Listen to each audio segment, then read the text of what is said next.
Здравствуйте! В эфире программа «Энергетика Якутии. Отраслевые новости». И я ее ведущая Татьяна Каракулова. Сегодня в выпуске.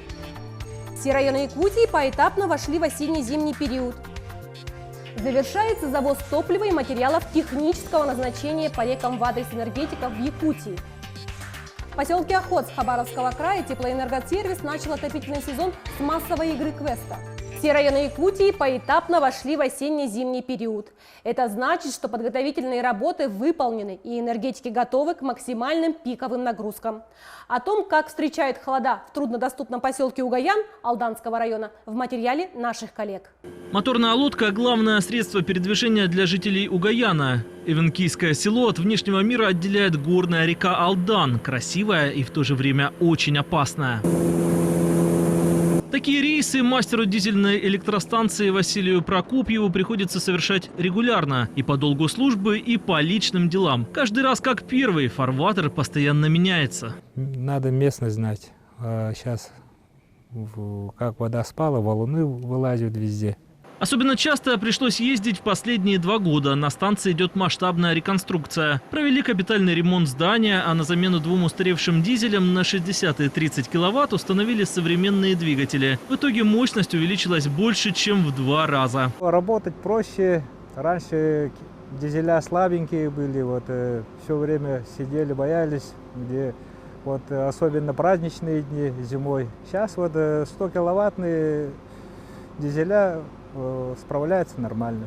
В труднодоступности Угаяна есть и свои плюсы. За все время пандемии коронавируса ни одного зараженного. Но энергетики все равно ходят в масках. А на станции установлен обеззараживатель воздуха. Особый режим соблюдают и в местной школе. Учатся строго до обеда. При этом обеспечивают горячим питанием всех 66 учеников. С 1 по 11 классы.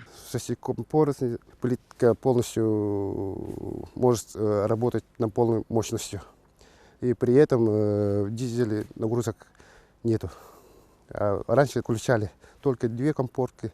Кроме школы, электричество стабильно поступает местным предпринимателям в котельную, детский сад и 108 жилых домов. Контролер Аркадий Иванов рассказывает, что собрать показания счетчиков пешком уже не получается. Приходится часто ездить велосипедом.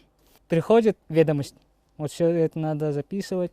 На все где-то 2 дня. Сегодня Угаян продолжает развиваться. В этом большая заслуга и энергетиков. Теперь они уверены в том, что смогут обеспечить надежной энергией дома всех жителей труднодоступного Эвенкийского села, которых с каждым годом становится все больше. Большая ремонтная программа проведена и на Якутской ГРЭС. Выполнен капитальный ремонт газотурбинной установки номер 3. В ней заменили лопатки, которые эксплуатируются в агрессивной среде. В целом работы затрагивают все узлы и агрегаты ГТУ, включая генератор, где завершающей стадией производится центровка ротора, который весит 18 тонн. Турбина, которая требовала себе внимания на нашей станции, это как раз ГТ номер 3. Проведя много работ на ней, то есть требуя к ней внимания, мы ее довели до состояния. Сейчас она у нас очень хорошие показатели имеет, как и по тепловой нагрузке, так и по электрической. То есть это уже у нас сейчас машина ставится в пример. Капитальный ремонт турбин проводит раз в 5 лет. Плановые в рамках подготовки к отопительному сезону каждый год. В этом году, кроме капремонта 3-й турбины, был проведен средний ремонт на 8-й ГТУ. Масштабные работы провели центральные электрические сети. В них приняли участие около 1500 человек. Заменены сотни электрических опор. Выполнено техническое обслуживание трансформаторных подстанций. Главный объект этой ремонтной программы – магистральная линия 110 киловольт Майя-Чурапча. Здесь предстояло заменить 126 опор. Линия важная, от нее зависит электроснабжение всего Заречья. Мероприятия все, они согласовываются, во-первых, с главами муниципалитетов на уровне Ростехнадзора. Работа направлена на повышение нашей надежности электроснабжения, на качество передаваемой электроэнергии нашим потребителям.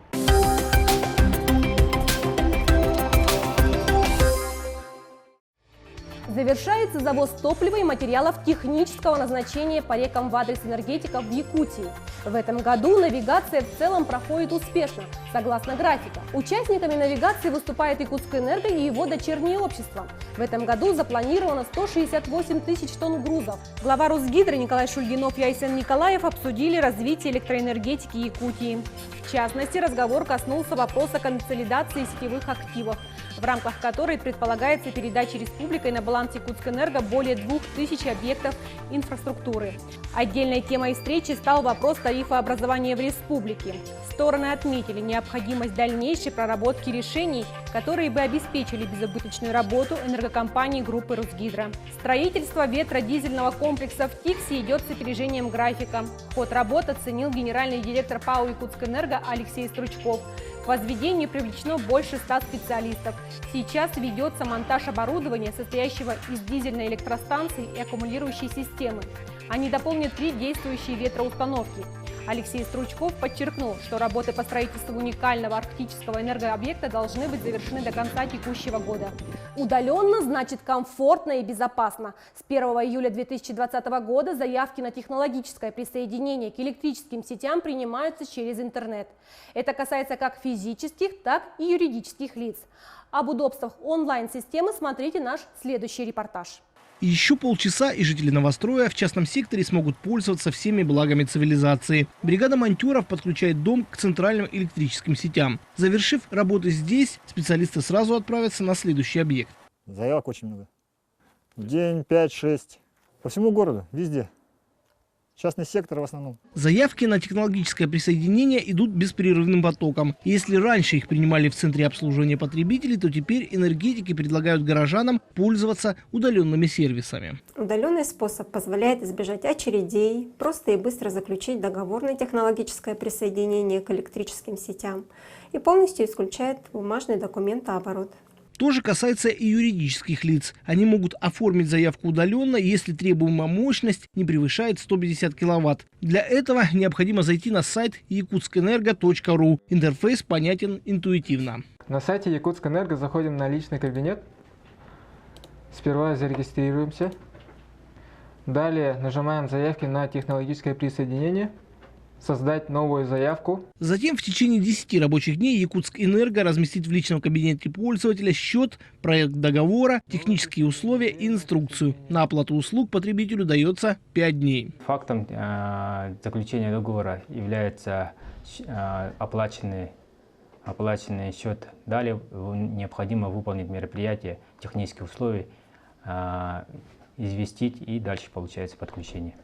Уже в следующем году здесь будет стоять новый многоквартирный дом. Застройщик прошел все необходимые процедуры, и теперь на месте работает бригада монтёров. Сегодня мы выполняем работу по подключению, технологическому присоединению новой комплектно-трансформаторной подстанции «Стройка» на Ильминской. Обеспечить надежность энергоснабжения, создать комфорт и сохранить здоровье потребителей – главные принципы, которыми сегодня руководствуются якутские энергетики, постоянно совершенствуя все технологические и организационные процессы. В поселке Охотск Хабаровского края теплоэнергосервис начал отопительный сезон с массовой игры квеста. Инициативу теплоэнергетиков поддержали работники местного клуба, школы, администрации и даже полиции. Все вместе участвовали в викторинах на тему истории Охотска. Здесь же были интеллектуальные задания, связанные с теплоснабжением этого северного поселка. Летом теплоэнергосервис выполнил в Охотске всю ремонтную программу. А в интеллектуальной игре республиканского масштаба «Росквиз» победила команда Якутскэнерго.